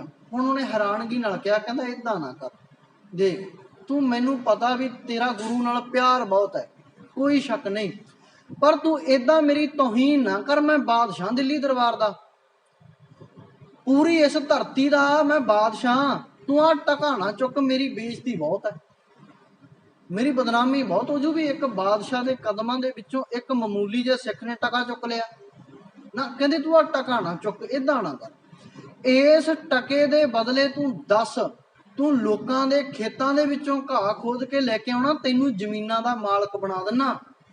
ਕਿੰਨੀ ਜ਼ਮੀਨ ਚਾਹੀਦੀ ਹੈ, ਜਿੱਥੇ ਤੱਕ ਤੂੰ ਸਵੇਰ ਹੁੰਦੀ ਪਹੁੰਚ ਜਾਵੇਂਗਾ ਉਨੀ ਜ਼ਮੀਨ ਤੇਰੇ ਨਾਲ ਲਾ ਦਿਆਂਗਾ, ਜੰਗੀਰਦਾਰ ਤੈਨੂੰ ਬਣਾ ਦਿਆਂਗਾ, ਤੂੰ ਦੂਜੇ ਜੰਗੀਰਦਾਰਾਂ ਨੂੰ ਆਪਣੇ ਵੱਸ ਵਿੱਚ ਰੱਖ ਸਕੇਂਗਾ, ਤੈਨੂੰ ਅਹੁਦਾ ਦੇ ਦੇਣਾ, ਤਖਤ ਦੇ ਦੇਣਾ, ਤਾਜ ਦੇ ਦੇਣਾ, ਪਰ ਆ ਟਕਾ ਨਾ ਚੁੱਕ। ਕਹਿੰਦਾ ਨਹੀਂ, ਇਹ ਟਕੇ ਦਾ ਹੱਕ ਸਿਰਫ ਤੇ ਸਿਰਫ ਗੁਰੂ ਦਾ ਹੈ। ਤੇ ਸੋਚ ਕੇ ਵੇਖੋ ਸਾਡੇ ਟਕੇ ਕਿੱਥੇ ਕਿੱਥੇ ਡਿੱਗੇ ਆ ਜਾ ਕੇ, ਗੁਰੂ ਤੋਂ ਸਿਵਾ ਸਾਡੇ ਟਕੇ ਕਿੱਥੇ ਕਿੱਥੇ ਡਿੱਗੇ ਆ ਜਾ ਕੇ, ਸੋਚ ਕੇ ਵੇਖੋ। ਫਰਕ ਹੈ ਨਾ ਸਾਡੇ ਵਿੱਚ ਤੇ ਉਹਨਾਂ ਸਿੱਖਾਂ ਵਿੱਚ। ਉਹਨਾਂ ਦੀ ਬਾਤ ਤਾਂ ਪਾਉਣੇ ਆ ਆਪਾਂ ਤਾਂ ਕਿ ਸਾਨੂੰ ਸਿੱਖਿਆ ਮਿਲ ਸਕੇ ਵੀ ਅਸੀਂ ਵੀ ਗੁਰੂ ਦੇ ਐਸੇ ਸਿੱਖ ਬਣੀਏ, ਤਾਂ ਕਿ ਸਾਨੂੰ ਵੀ ਗੁਰੂ ਦਾ ਉਨਾ ਪਿਆਰ ਮਿਲ ਸਕੇ। ਹੁਣ ਟਕਾ ਤਾਂ ਚੁੱਕਿਆ ਹੀ ਸੀ, ਹੁਣ ਜਿਹੜੀ ਘਾਹ ਦੀ ਪੰਡ ਸੀ ਨਾ ਉਹ ਵੀ ਚੁੱਕ ਲਈ। ਹੈਰਾਨਗੀ ਫੇਰ ਆ ਕੇ ਰੋਕ ਲਿਆ ਜਹਾਂਗੀਰ ਨੇ। ਉਹ ਕਹਿੰਦਾ ਭਲਿਆ ਚੱਲ ਟਕਾ ਤਾਂ ਚੁੱਕ ਹੀ ਲਿਆ, ਘੱਟੋ ਘੱਟ ਘਾਹ ਦੀ ਪੰਡ ਤਾਂ ਰੱਖ ਦੇ, ਮੇਰੇ ਘੋੜੇ ਨੂੰ ਪਾ ਦੇ। ਕਹਿੰਦਾ ਨਾ, ਕਹਿੰਦਾ ਬਾਦਸ਼ਾਹ ਤੂੰ ਹੋਵੇਂਗਾ ਜ਼ਰੂਰ, ਮੈਨੂੰ ਕੋਈ ਪਰਵਾਹ ਨਹੀਂ, ਤੂੰ ਬਾਦਸ਼ਾਹ ਹੋਵੇਂਗਾ, ਦੁਨੀਆ ਤੇ ਰਾਜ ਕਰਦਾ ਹੋਵੇਂਗਾ, ਮੈਨੂੰ ਕੋਈ ਪਰਵਾਹ ਨਹੀਂ ਤੇਰੀ। ਇਹ ਘਾਹ ਦੀ ਪੰਡ ਜਿਹੜੀ ਹੈ ਨਾ, ਇਹ ਸਿਰਫ ਗੁਰੂ ਦੇ ਲਈ ਹੈ, ਇਹਦਾ ਗੁਰੂ ਪਾਤਸ਼ਾਹ ਜੀ ਦੇ ਹੀ ਘੋੜਿਆਂ ਨੂੰ ਪਵੇਗੀ, मैं बड़े प्रेम दे नाल बहुता समा ला के मैं कोमल कोमल घाह जिहड़ा वढ के लेके आया ना। देखो, एक सिख दी नज़र दे विच एक दुनिया दा बादशाह, दिल्ली तख्त दा बादशाह, ਉਹਦੇ ਘਾਹ ਦੇ ਵੀ ਕਾਬਲ ਨਹੀਂ। ਐਡਾ ਉੱਚਾ ਸੁੱਚਾ ਜੀਵਨ ਚਾਹੀਦਾ ਸਿੱਖ ਦਾ ਵੀ ਦੁਨੀਆ ਦੇ ਰਾਜੇ ਬਾਦਸ਼ਾਹ ਹੁਕਮਰਾਨ ਜਿੱਡੇ ਮਰਜ਼ੀ ਹੋਣ ਸਿੱਖ ਦੀਆਂ ਮਿੰਨਤਾਂ ਦਾ ਕਰਨ, ਪਰ ਸਿੱਖ ਦੇ ਉਹ ਇੱਕ ਘਾਹ ਦੇ ਬਰਾਬਰ ਵੀ ਨਾ ਹੋਣ। ਇੰਨਾ ਗੁਰੂ ਨਾਲ ਪਿਆਰ ਚਾਹੀਦਾ। ਇੱਕ ਰਾਜ ਖਾਲਸਾ ਰਾਜ ਦੀਆਂ ਗੱਲਾਂ ਕਰਨੀਆਂ ਨਾ ਬਹੁਤ ਸਿਖਾਲੀਆਂ ਨੇ। ਕਈ ਦਿਨਾਂ ਮੂੰਹ ਤੋਂ ਰਾਜ ਕਰੇਗਾ ਖਾਲਸਾ, ਕਿਤੇ ਰਾਜ ਕਰੇਗਾ? ਖਾਲਸੇ ਤਾਂ ਹੈ ਹੀ ਨਹੀਂ। ਅਸੀਂ ਪਿੱਛੇ ਜੇ ਨਾ ਜਦੋਂ ਤੁਹਾਨੂੰ ਪਤਾ ਹੀ ਹੈ ਵੀ 15 ਦੇ ਵਿੱਚ ਜਦੋਂ ਬੇਅਦਬੀ ਕਾਂਡ ਵਾਪਰਿਆ ਤਾਂ ਉਦੋਂ ਥਾਂ ਥਾਂ ਪੁਰ ਧਰਨੇ ਲੱਗੇ। ਚੀਮੇ ਪਿੰਡ ਵੀ ਇੱਕ ਪੱਖੋ ਕੈਂਚੀਆਂ ਤੇ ਧਰਨਾ ਲੱਗਿਆ। ਉਸ ਧਰਨੇ ਵਿੱਚ ਨਾ ਕੁਝ ਜਜ਼ਬਾਤੀ ਹੋਏ ਨੌਜਵਾਨ ਤੇ ਉਹਨਾਂ ਨੇ ਨਾਅਰੇ ਲਾ ਦਿੱਤੇ, ਰਾਜ ਕਰੇਗਾ ਖਾਲਸਾ, ਖਾਲਿਸਤਾਨ ਜਿੰਦਾਬਾਦ। ਉਹ ਜਦੋਂ ਬਾਂਹ ਉੱਚੀ ਚੱਕਿਆ ਕਰਨ, ਉਹਨਾਂ ਦੇ ਗੁੱਟ ਤੇ ਧਾਗੇ ਬੰਨੇ ਹੋਏ, ਖੰਮਣੀਆਂ ਬੰਨੀਆਂ ਹੋਈਆਂ। ਉਹਨੇ 5-7 ਵਾਰੀ ਪੂਰੇ ਜੋਸ਼ ਨਾਲ ਨਾਅਰਾ ਮਾਰਿਆ ਤੇ ਉਹ ਸਿੰਘ ਨੇ ਜਾ ਕੇ ਨਾ ਹੱਥ ਫੜ ਲਿਆ, ਕਹਿੰਦਾ ਇਹ ਤੇ ਰਾਜ ਕਰੇਗਾ ਖਾਲਸਾ, ਇਹਦੇ ਨਾਲ ਰਾਜ ਕਰੇਗਾ ਖਾਲਸਾ। ਕੜਾ ਕਿੱਥੇ ਆ ਤੇਰਾ? ਕਕਾਰਾਂ ਦੇ ਵਿੱਚ ਪੂਰਾ ਨਹੀਂ, ਖੰਮਣੀਆਂ ਤੇ ਰਾਜ ਕਰੇਗਾ ਖਾਲਸਾ। ਤੇ ਉਹ ਚੁੱਪ ਕਰਕੇ ਬਹਿ ਗਿਆ ਵੀ ਨਹੀਂ, ਵੀ ਵਾਕਈ ਗੱਲ ਸਹੀ ਹੈ। ਅਸੀਂ ਤੁਰ ਕਿੱਧਰ ਨੂੰ ਪਏ? ਸਾਡਾ ਰਸਤਾ ਕੀ ਸੀ? ਸਾਨੂੰ ਧੰਨ ਗੁਰੂ ਗੋਬਿੰਦ ਸਿੰਘ ਪਾਤਸ਼ਾਹ ਮਹਾਰਾਜ ਜੀ ਦੇ ਦਿੱਤੇ ਹੋਏ ਕਕਾਰ ਤੇ ਭਰੋਸਾ ਨਹੀਂ, ਇੱਕ ਕੱਚੇ ਧਾਗੇ ਤੇ ਭਰੋਸਾ ਬਣਿਆ ਪਿਆ ਹੈ ਨਾ। ਕਮਾਲ ਦੀ ਗੱਲ, ਸਾਨੂੰ ਗੁਰੂ ਤੇ ਭਰੋਸਾ ਨਹੀਂ ਤੇ ਸਾਡੇ ਤੇ ਕੋਈ ਕਿਵੇਂ ਭਰੋਸਾ ਕਰੇਗਾ? ਸੋਚਿਆ ਕਦੇ? ਸਾਡਾ ਆਪਸ ਵਿੱਚ ਜਿਹੜੀ ਵਿਸ਼ਵਾਸ ਅਸੀਂ ਇੱਕ ਦੂਜੇ ਦਾ ਨਹੀਂ ਬਣਾ ਪਾ ਰਹੇ, ਇੱਕ ਦੂਜੇ ਦਾ ਭਰੋਸਾ ਨਹੀਂ ਬਣ ਪਾ ਰਹੇ। ਕਿਉਂ? ਘਰਾਂ ਦੇ ਵਿੱਚ ਕਿਉਂ ਫਿੱਕਾ ਨੇ? ਕਿਉਂਕਿ ਸਾਨੂੰ ਧੰਨ ਗੁਰੂ ਕਲਗੀਧਰ ਪਾਤਸ਼ਾਹ ਜੀ ਦੀਆਂ ਦਾਤਾਂ ਉੱਤੇ ਭਰੋਸਾ ਨਹੀਂ ਰਿਹਾ। ਇਸੇ ਕਰਕੇ ਸਾਡੇ ਹਾਲਾਤ ਮਾੜੇ ਹੋ ਗਏ। ਸੁੱਖ ਹੈ ਤੇ ਉਹ ਘਾਹੀ ਸਿੱਖ ਜਦੋਂ ਲੰਘਣ ਲੱਗਿਆ ਨਾ, ਉਹਦੇ ਤੰਬੂ ਦੇ ਵਿੱਚ ਦੀ ਬਾਹਰ ਜਿਹੜੇ ਸਿਪਾਹੀ ਖੜੇ ਸੀ, ਕਹਿੰਦੇ ਲੈ ਆਹ ਦੁਨੀਆ ਦਾ ਕਹਿੰਦੇ ਸਭ ਤੋਂ ਵੱਡਾ ਪਾਗਲ ਤੇ ਮੂਰਖ ਇਨਸਾਨ ਹੈ ਵੀ ਇੱਕ ਦੁਨਿਆਵੀ ਬਾਦਸ਼ਾਹ ਇੱਕ ਘਾਹ ਦੀ ਪੰਡ ਪਿੱਛੇ ਜ਼ਮੀਨਾਂ ਦਾ ਰਾਜਾ ਬਣਾਉਣ ਲੱਗਿਆ। ਕਹਿੰਦਾ ਇਹ ਕਿੱਡਾ ਮੂਰਖ ਹੈ, ਜ਼ਮੀਨਾਂ ਛੱਡ ਕੇ ਘਾਹ ਦੀ ਪੰਡੀ ਚੁੱਕ ਲਿਆਇਆ। ਕਹਿੰਦਾ ਇੱਕ ਟਕੇ ਦੀ ਖਾਤਰ ਕਿੰਨੇ ਹੀ ਇਲਾਕੇ ਦੀ ਇਹਨੂੰ ਬਾਦਸ਼ਾਹੀ ਦੇ ਰਿਹਾ। ਕਹਿੰਦੇ ਕਿੱਡਾ ਪਾਗਲ ਹੈ, ਇੱਕ ਖੋਟੇ ਟਕੇ ਦੇ ਕਰਕੇ ਇਹ ਤਖਤ ਛੱਡ ਗਿਆ, ਤਾਜ ਛੱਡ ਗਿਆ, ਕਿੰਨੀਆਂ ਜੰਗੀਰੀਆਂ ਦੇ ਰਿਹਾ ਸੀ ਬਾਦਸ਼ਾਹ, ਉਹ ਛੱਡ ਗਿਆ। ਕਹਿੰਦੇ ਸਾਨੂੰ ਕੋਈ ਦੇਵੇ, ਅਸੀਂ ਤਾਂ ਸਾਰਾ ਕੁਝ ਛੱਡ ਦਾਂਗੇ ਉਹਨਾਂ ਤਖਤਾਂ ਪਿੱਛੇ, ਜ਼ਮੀਨਾਂ ਪਿੱਛੇ। ਉਹਨੇ ਮਨ ਹੀ ਮਨ ਸੋਚਿਆ, ਉਹ ਕਹਿੰਦਾ ਵੀ ਭਲਿਆ ਇਹ ਜਿਹੜੀ ਪ੍ਰੇਮ ਦੀ ਖੇਡ ਹੈ ਨਾ, ਇਹ ਤੁਹਾਡੇ ਵੱਸ ਦੀ ਨਹੀਂ।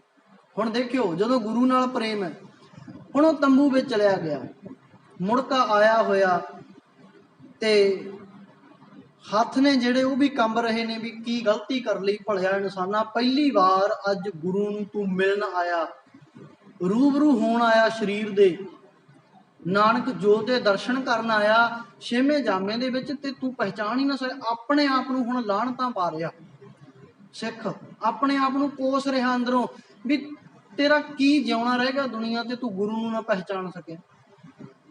ਹੁਣ ਪੰਡ ਜਦੋਂ ਲਾਉਣ ਲੱਗਿਆ ਨਾ, ਸਿਰ ਤੇ ਚੁੱਕੀ ਹੋਈ ਆ, ਤਖਤ ਤੋਂ ਉੱਠ ਕੇ ਪਾਤਸ਼ਾਹ ਜੀ ਆ ਗਏ ਤੇ ਹੱਥ ਲਾ ਕੇ ਪੰਡ ਥੱਲੇ ਲਾ, ਨੀਵੀਂ ਪਾਈ ਹੋਈ ਹੈ, ਹੁਣ ਵੇਖ ਨਹੀਂ ਰਿਹਾ, ਸ਼ਰਮਿੰਦਾ ਏ।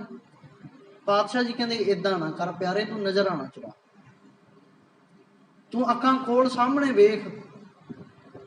ਤੇ ਉਹ ਕਹਿੰਦਾ ਵੀ ਪਾਤਸ਼ਾਹ ਮੈਂ ਬਹੁਤ ਵੱਡੀ ਭੁੱਲ ਕਰ ਲਈ ਏ, ਮੈਂ ਦੁਨਿਆਵੀ ਬਾਦਸ਼ਾਹ ਦੇ ਚਰਨਾਂ ਵਿੱਚ ਵਗ ਗਿਆ ਸੀ, ਮੈਂ ਉੱਥੇ ਚਲਿਆ ਗਿਆ ਸੀ, ਮੈਂ ਤੋਂ ਭੁੱਲ ਹੋ ਗਈ ਜੀਵਨ ਦੀ ਬਹੁਤ ਵੱਡੀ, ਮੈਂ ਪਹਿਚਾਣ ਨਹੀਂ ਸਕਿਆ। ਤੇ ਸਤਿਗੁਰੂ ਕਹਿੰਦੇ ਭਲਿਆ ਕੋਈ ਗੱਲ ਨਹੀਂ, ਗਲਤੀ ਇਨਸਾਨ ਤੋਂ ਹੀ ਹੁੰਦੀ ਹੈ, ਕਿਸੇ ਹੋਰ ਤੋਂ ਥੋੜੀ ਹੁੰਦੀ ਹੈ, ਤੂੰ ਅੱਖਾਂ ਖੋਲ। ਜਦੋਂ ਅੱਖਾਂ ਖੋਲੀਆਂ, ਪਾਤਸ਼ਾਹ ਦਿਦਾਰੇ ਕੀਤੇ ਤੇ ਪੈਰਾਂ ਤੇ ਝੁਕਿਆ, ਹੱਥ ਦੇ ਵਿੱਚ ਫੜਿਆ ਹੋਇਆ ਟਕਾ ਉਵੇਂ ਮੁੱਠੀ ਬੰਦ ਹੈ। ਉਹ ਕਹਿੰਦੇ ਜਿਹੜੀ ਭੇਟਾ ਲੈ ਕੇ ਆਇਆ, ਇੱਕ ਤਾਂ ਰੱਖ ਦਿੱਤੀ ਪੰਡ, ਹੁਣ ਦੂਜੀ ਵੀ ਦੇ ਦੇ, ਹੁਣ ਦੂਜੀ ਵੀ ਭੇਟਾ ਰੱਖ ਦਿੱਤੀ। ਪਾਤਸ਼ਾਹ ਕਹਿੰਦਾ ਇਹ ਦੁਨਿਆਵੀ ਬਾਦਸ਼ਾਹ ਦੇ ਮੈਂ ਚਰਨਾਂ ਵਿੱਚ ਰੱਖ ਬੈਠਾ ਸੀ, ਮੈਂ ਇਹਨੂੰ ਯੋਗ ਨਹੀਂ ਸਮਝਦਾ ਵੀ ਇਹ ਤੇਰੇ ਚਰਨਾਂ ਵਿੱਚ ਟਿਕ ਸਕਦੀ ਹੈ। ਕਹਿੰਦੇ ਨਹੀਂ। ਕਹਿੰਦੇ ਤੂੰ ਮੰਗ ਕੀ ਮੰਗਦਾ? ਚਰਨਾਂ ਉੱਤੇ ਬੈਠਾ ਸਿਰ ਧਰੀ ਕਹਿੰਦਾ ਪਾਤਸ਼ਾਹ ਮੇਰਾ ਲੋਕ ਤੇ ਪਰਲੋਕ ਸਵਾਰ ਦੇ, ਮੈਂ ਭੁੱਲਣਹਾਰ ਜੀਵ ਹਾਂ, ਤੂੰ ਰਹਿਮਤ ਕਰ, ਕਿਰਪਾ ਕਰ, ਬਖਸ਼ਿਸ਼ ਕਰ ਵੀ ਮੇਰਾ ਜੀਵਨ ਸਵਰ ਜਾਵੇ ਤੇ ਮੈਂ ਜਨਮ ਮਰਨ ਦੇ ਵਿੱਚੋਂ ਨਿਕਲ ਕੇ ਮੈਂ ਤੇਰੇ ਚਰਨਾਂ ਦੇ ਵਿੱਚ ਆਪਣਾ ਜੀਵਨ ਬਿਤਾ ਸਕਾਂ, ਮੈਂ ਤੇਰੇ ਚਰਨਾਂ ਵਿੱਚ ਰਹਿਣਾ ਚਾਹੁੰਦਾ। ਪਾਤਸ਼ਾਹ ਜੀ ਨੇ ਬਾਂਹ ਤੋਂ ਫੜ ਕੇ ਚੁੱਕਿਆ ਤੇ ਛਾਤੀ ਨਾਲ ਲਾ ਲਿਆ। ਛਾਤੀ ਨਾਲ ਲਾ ਕੇ ਜਦੋਂ ਘੁੱਟ ਕੇ ਪਿਆਰ ਦਿੱਤਾ ਨਾ ਤਾਂ ਕਿਹਾ, ਕਹਿੰਦੇ ਪੁੱਤਰ, ਕਹਿੰਦੇ ਸਿੱਖਾਂ ਦੀ ਜਗ੍ਹਾ ਪੈਰਾਂ ਵਿੱਚ ਨਹੀਂ, ਸਿੱਖ ਦੀ ਜਗ੍ਹਾ ਤਾਂ ਮੇਰੇ ਦਿਲ ਵਿੱਚ ਆ, ਕੋਈ ਆਵੇ ਤਾਂ ਸਹੀ, ਕੋਈ ਆਵੇ ਤਾਂ ਸਹੀ। ਕਹਿੰਦੇ ਕੋਈ ਚੱਲਣਾ ਚਾਹੇ ਤਾਂ ਚੱਲ ਸਕਦਾ ਹੈ, ਜਿਹਦੇ ਅੰਦਰ ਪ੍ਰੀਤ ਹੀ ਨਹੀਂ ਚੱਲਣ ਦੀ ਉਹ ਚੱਲ ਵੀ ਨਹੀਂ ਸਕਦਾ। ਇਸੇ ਕਰਕੇ ਚੱਲਣਾ ਸਿੱਖੀਏ ਵੀ ਅਸੀਂ ਚੱਲਣਾ ਕਿੱਧਰ ਨੂੰ ਹੈ। ਸਾਡੇ ਰਾਹ ਬਹੁਤੇ ਬਣ ਗਏ ਆ, ਸਾਡਾ ਇੱਕੋ ਰਾਹ ਸੀ, ਇੱਕੋ ਮਾਰਗ ਸੀ, ਇੱਕੋ ਬਾਣੀ ਸੀ, ਉਸ ਬਾਣੀ ਦੇ ਸਹਾਰੇ ਅਸੀਂ ਇੱਕੋ ਰਾਹੇ ਤੁਰਨਾ ਸੀ, ਪਰ ਅਸੀਂ ਰਸਤੇ ਬਹੁਤੇ ਪਾੜ ਲਏ, ਬਹੁਤੇ ਰਸਤੇ ਬਣ ਗਏ, ਕੋਈ ਰਸਤਾ ਫੜੀ ਬੈਠਾ, ਕੋਈ ਰਸਤਾ। ਇਸੇ ਕਰਕੇ ਉਲਝਣ ਤਾਣੀਆਂ ਦੇ ਵਿੱਚ ਫਸੇ ਹੋਏ ਆ। ਸਮਾਂ ਵੀ ਬਰਬਾਦ ਹੈ, ਜ਼ਿੰਦਗੀ ਵੀ ਬਰਬਾਦ ਹੈ, ਸਵਾਸ ਵੀ ਬਰਬਾਦ ਹੋ ਰਹੇ ਨੇ, ਸਾਡਾ ਪੈਸਾ ਵੀ ਬਰਬਾਦ ਹੋ ਰਿਹਾ। ਜੇਕਰ ਇੱਕੋ ਰਾਹ ਤੇ ਚੱਲੀਏ ਸਾਡਾ ਸਬਰ ਜਾਵੇਗਾ।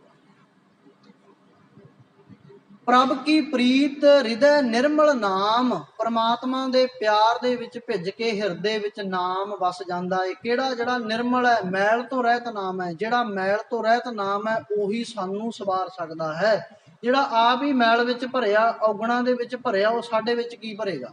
ਔਗਣੀ ਭਰੇਗਾ ਨਾ। ਜਿਹੜਾ ਆਪ ਗੁਣਵਾਨ ਹੈ, ਗੁਣਾਂ ਦੀ ਖਾਣ ਹੈ, ਉਹ ਸਾਡੇ ਵਿੱਚ ਗੁਣ ਭਰੇਗਾ। ਪ੍ਰਭ ਕੀ ਪ੍ਰੀਤ ਸਦ ਸੋਭਾਵੰਤ, ਪ੍ਰਭ ਕੀ ਪ੍ਰੀਤ ਸਭ ਮਿਟੀ ਹੈ ਚਿੰਤ। ਸਾਰੀਆਂ ਚਿੰਤਾਵਾਂ ਮਿਟ ਜਾਣਗੀਆਂ ਮਾਲਕ ਪਰਮਾਤਮਾ ਦੀ ਸੱਚੀ ਪ੍ਰੀਤ ਦੇ ਵਿੱਚ ਲੱਗੋ। ਫੇਰ ਹੀ ਸਾਡਾ ਜਿਹੜਾ ਆਇਆ ਹੋਇਆ ਇਸ ਧਰਤੀ ਦੇ ਉੱਤੇ ਜੀਵਨ ਹੈ ਉਹ ਸਫਲਾ ਹੋ ਸਕਦਾ ਹੈ। ਪ੍ਰੀਤ ਕਰ। ਉਦਾਹਰਨ ਦਿੱਤੀ ਸਤਿਗੁਰੂ ਨੇ ਬਾਣੀ ਵਿੱਚ, ਕਹਿੰਦੇ ਜਿਵੇਂ ਇੱਕ ਚੱਕ ਵੀ ਹੈ, ਉਹਦੀ ਸੂਰਜ ਦੇ ਨਾਲ ਪ੍ਰੀਤ ਹੈ। ਕਿੰਨੀ ਪ੍ਰੀਤ ਹੈ? ਕਹਿੰਦੇ ਚੱਕ ਵੀ ਪ੍ਰੀਤ ਸੂਰਜ ਮੁਖ ਲਾਗੈ, ਮਿਲੈ ਪਿਆਰੇ ਸਭ ਦੁੱਖ ਤਿਆਗੈ, ਗੁਰਸਿੱਖ ਪ੍ਰੀਤ ਗੁਰੂ ਮੁਖ ਲਾਗੈ। ਹੁਣ ਗੁਰਸਿੱਖ ਦੀ ਪ੍ਰੀਤ ਕੀ ਹੈ? ਕਹਿੰਦੇ ਗੁਰੂ ਦੇ ਮੁਖ ਲੱਗਣਾ, ਆਪਣਾ ਮੁਖ ਗੁਰੂ ਵੱਲ ਕਰਕੇ ਜਿਉਣਾ। ਹੁਣ ਅਸੀਂ ਤਾਂ ਗੁਰੂ ਵੱਲ ਪਿੱਠ ਕਰਕੇ ਜਿਉਂ ਰਹੇ ਹਾਂ, ਸਾਡਾ ਭਲਾ ਕਿਵੇਂ ਹੋਊ? ਫਰਕ ਹੈ ਨਾ। ਬਾਣੀ ਨੇ ਸਾਨੂੰ ਐਸਾ ਸੁਚੱਜਾ ਗੁਣਵਾਨ ਸਿੱਖ ਬਣਾਇਆ ਵੀ ਜੇਕਰ ਤੂੰ ਗੁਰੂ ਦਾ ਹੋ ਕੇ ਚੱਲੇਗਾ ਨਾ ਤਾਂ ਗੁਰੂ ਤੇਰੇ ਉੱਤੋਂ ਆਪਣਾ ਆਪ ਕੀ ਆਪਣਾ ਪਰਿਵਾਰ ਵੀ ਕੁਰਬਾਨ ਕਰ ਸਕਦਾ ਹੈ। ਇਹ ਤਾਂ ਸਾਡੇ ਸਾਹਮਣੇ ਉਦਾਹਰਨਾਂ ਨੇ, ਜਿਨ੍ਹਾਂ ਨੇ ਗੁਰੂ ਲਈ ਆਪਣਾ ਆਪ ਕੁਰਬਾਨ ਕੀਤਾ ਨਾ, ਗੁਰੂ ਨੇ ਵੀ ਕੁਝ ਲੁਕੋ ਕੇ ਨਹੀਂ ਰੱਖਿਆ। ਆਪਣੇ ਪੁੱਤ ਵੀ ਤੋੜ ਦਿੱਤੇ ਜੰਗ 'ਚ ਵੀ ਚਲੋ ਜਾਓ, मरो जा मारो, तुम्हें करतार को सौंपा, सिक्खी को उभारो, तुम्हें करतार को सौंपा। भी सिक्खी नूं रोशन करो, तुहानूं परमात्मा सहारे छड्ड दिता। सामने दुश्मन है, किवें टक्करना तुसीं देखो। दो सरहंद तोड़ दिते, 80 सालां दी माता बजुर्ग भी ना रखी, वो भी वार दिती कौम। 7 साल दी उम्र दे विच पिता तोरिया सी दिल्ली वाल नूं, कुछ भी ना रखिया। किहदे खातर? साडे खातर। सो प्रीत बनाइए सतगुरु नाल। जदों साडी प्रीत बनेगी फिर ही साडे अंदर जिहड़ा नाम है वो वसेगा। सतगुरु कहंदे मन में सिंचो हर हर नाम। कहंदे इस करके अपने मन दे विच वो मालक परमात्मा दे नाम नूं सिंचो, सिंजो, ओनू अंदरों चलदा रखो। सिंचना होंदा ना, पानी सिंचना भाव के पानी कढ़ना। नलका गेड़ांगे तो पानी निकलेगा ना। मोटर लगी हुई है, बटन दबांगे, मोटर घूमेगी, थल्लों पानी चुकेगी, फिर ही पानी बाहर आवेगा ना। हुण असीं चाहुंदे हां भी शायद कोई होर आके नलका गेड़ेगा तो पानी मिल जाएगा। उद्यम तो आप भी करना पवेगा ना। जिहड़ा आप उद्यम करना ना, उहदे वर्गा उद्यम कोई नहीं, स्वाद कोई नहीं आउणा। ਇਸ ਕਰਕੇ ਉਦਮ ਆਪ ਕਰੀਏ। ਅਣ ਦਿਨ ਕੀਰਤਨ ਹਰ ਗੁਣ ਗਾਮ, ਸਦਾ ਹਰ ਦਿਨ ਉਸ ਮਾਲਕ ਪਰਮਾਤਮਾ ਦੇ ਗੁਣਾਂ ਨੂੰ ਗਾਈਏ। ਕਹੋ ਨਾਨਕ ਜਾ ਕੇ ਨਿਰਮਲ ਭਾਗ, ਕਹਿੰਦੇ ਹੇ ਨਾਨਕ ਆਖ ਜਿਸ ਮਨੁੱਖ ਦੇ ਚੰਗੇ ਭਾਗ ਹਨ, ਜਾਗ ਪੈਣੇ ਜਿਸ ਦੇ ਭਾਗ, ਉਹ ਵਡਭਾਗਾ ਬਣ ਗਿਆ ਏ। ਉਨ ਭਾਗਾ ਨਹੀਂ, ਉਹ ਚੰਗੇ ਭਾਗਾਂ ਵਾਲਾ ਹੋ ਗਿਆ, ਵੱਡੇ ਭਾਗਾਂ ਵਾਲਾ। ਕੀ ਕਹਿੰਦੇ ਹਰ ਚਰਨੀ ਤਾਕਾ ਮਨ ਲਾਗ, ਕਹਿੰਦੇ ਹੇ ਨਾਨਕ ਜਿਸ ਦੇ ਚੰਗੇ ਭਾਗ ਨੇ ਨਾ, ਉਹ ਗੁਰੂ ਦਾ ਬਣ ਗਿਆ, ਉਹ ਗੁਰੂ ਵਾਲਾ ਬਣ ਗਿਆ। ਤੇ ਜਿਹੜਾ ਗੁਰੂ ਵਾਲਾ ਬਣ ਜਾਂਦਾ ਨਾ, ਫਿਰ ਉਹ ਇੱਕੋ ਦਾਤ ਹੀ ਮੰਗਦਾ ਸਤਿਗੁਰੂ ਤੋਂ ਕਿ ਦੇਹ ਨਾਮ ਸੰਤੋਖੀਆ ਉਤਰੈ ਮਨ ਕੀ ਭੁੱਖ। ਸਿਰਫ ਇੱਕੋ ਨਾਮ ਮੰਗ, ਇੱਕੋ ਦਾਤ ਮੰਗਦਾ ਵੀ ਹੇ ਸੱਚੇ ਮਾਲਕ ਜੀ ਮੈਨੂੰ ਸੰਤੋਖ ਦੀ ਦਾਤ ਬਖਸ਼ ਦੇ। ਫਿਰ ਉਹ ਸਤਿਗੁਰੂ ਦੇ ਗਿਆਨ ਨੂੰ ਪੜ੍ਹਦਾ ਹੀ ਨਹੀਂ। ਥਾਲ ਵਿੱਚ ਤਿੰਨ ਵਸਤੂ ਪਈਓ, ਸਤ ਸੰਤੋਖ ਵਿਚਾਰੋ, ਅੰਮ੍ਰਿਤ ਨਾਮ ਠਾਕੁਰ ਕਾ ਪਇਓ, ਜਿਸ ਕਾ ਹੋਏ ਉਧਾਰੂ। ਉਹ ਉਸ ਨੂੰ ਆਸਰਾ ਬਣਾ ਲੈਂਦਾ ਜ਼ਿੰਦਗੀ ਦੇ ਵਿੱਚ, ਜੇ ਕੋ ਖਾਵੇ ਜੇ ਕੋ ਭੁੰਚੈ ਤਿਸ ਕਾ ਹੋਏ ਉਧਾਰੂ। ਉਹ ਆਸਰਾ ਬਣਾ ਕੇ ਉਸ ਨੂੰ ਚੱਖ ਲੈਂਦਾ, ਹਜਮ ਕਰ ਲੈਂਦਾ, ਪ੍ਰਵਾਨ ਕਰ ਲੈਂਦਾ, ਸਤਿਗੁਰੂ ਦੇ ਹੁਕਮ ਨੂੰ ਸੱਤ ਸੱਤ ਕਰਕੇ ਮੰਨ ਲੈਂਦਾ ਹੈ, ਤੇ ਉਹ ਸਤਿਗੁਰੂ ਦਾ ਪਿਆਰਾ ਬਣ ਜਾਂਦਾ। ਸਤਿਗੁਰੂ ਦਾ ਜਿਹੜਾ ਪਿਆਰਾ ਬਣ ਗਿਆ, ਉਹ ਸਤਿਗੁਰੂ ਮਾਲਕ ਪਰਮਾਤਮਾ ਦੇ ਨੇੜੇ ਚਲਿਆ ਜਾਂਦਾ। ਫਿਰ ਹਮੇਸ਼ਾ ਹੀ ਗੁਰ ਮੇਰੇ ਸੰਗ ਸਦਾ ਹੈ ਨਾਲੇ, ਸਿਮਰ ਸਿਮਰ ਤਿਸ ਸਦਾ ਸੰਭਾਲੇ। ਫਿਰ ਉਹ ਹਮੇਸ਼ਾ ਉਸ ਨੂੰ ਯਾਦ ਕਰਦਾ, ਚੇਤੇ ਵਿੱਚ ਕਰਦਾ। ਆਓ ਸਤਿਗੁਰੂ ਰਹਿਮਤ ਕਰੇ ਸਾਡੇ ਵੀ ਚੇਤਿਆਂ ਦੇ ਵਿੱਚ ਐਸਾ ਨਾਮ ਵਸ ਸਕੇ। ਆਓ ਰਲ ਕੇ ਰਹਾਉ ਦੀਆਂ ਪੰਕਤੀਆਂ ਪੜ੍ਹ ਕੇ ਆਪਾਂ ਸਮਾਪਤੀ ਵੱਲ ਚੱਲੀਏ। ਸਤਿਗੁਰੂ ਕਿਰਪਾ ਕਰਨਗੇ ਫਿਰ ਸਾਡੇ ਉੱਤੇ। ਐਸੀ ਪ੍ਰੀਤ ਕਰੋ ਮਨ ਮੇਰੇ, ਐਸੀ ਪ੍ਰੀਤ ਕਰੋ ਮਨ ਮੇਰੇ,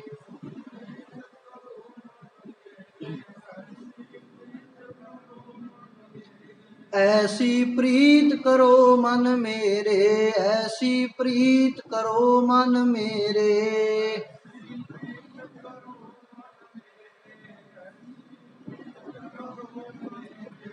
आठ पहर प्रभ जानो नेरे, आठ पहर प्रभ जानो नेरे,